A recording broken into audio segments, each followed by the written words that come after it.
Welcome to the What Could Have Been Fantasy Football League podcast with your host, Ed Weirdo.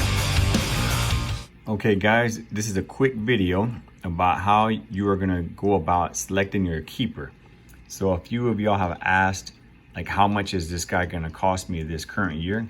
Well, here's an easy way you can figure it out, and you can kind of use the same process all the way until you decide the day before our draft who you're going to keep. So go back into your Sleeper app, all right?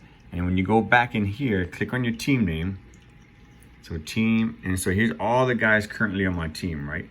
So you can keep any guy that was drafted last year, and I'll show you how you can tell. So this day, I'm thinking about keeping McCaffrey. So I'm gonna click on McCaffrey's name. And what you're gonna do is click on where it says history. And then what I see is there was only one transaction with him, and that was he was drafted for $57. So okay, $57 is how much I drafted him for last year.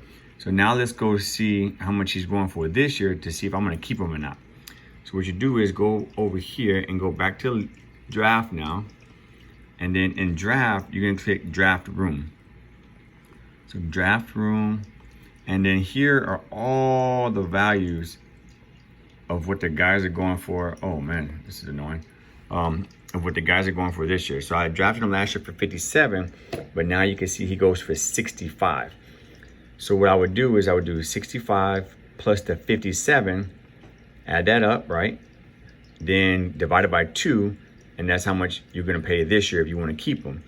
Just keep in mind if it's like 9.5 or 10.5, you're rounding up to the next dollar amount. And then maybe that's too much money. So let me go back and check somebody else now.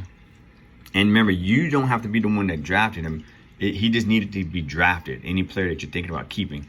So now I'm gonna go back to my team, and maybe I don't wanna pay that much for McCaffrey, so how about this Pacheco kid? So I click on Pacheco, and what you see on some of these guys is they had a lot of transactions when you click on history, just because they were added and dropped or traded and such.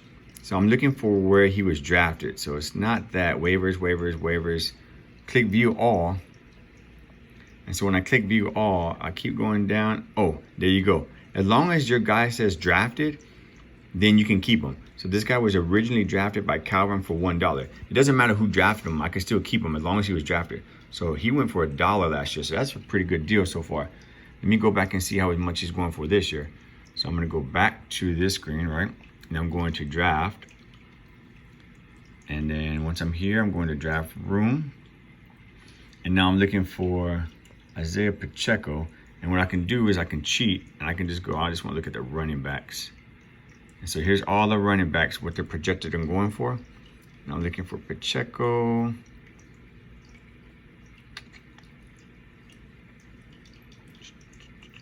There he is. So Pacheco is currently going for $18. So I would take the $1 plus the $18, divide that by 2.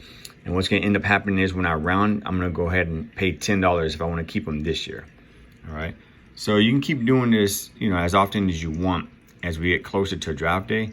And then I'll let you know what day that you actually have to turn your keepers in. All right. Hope this helps. And if you need any help, just text me.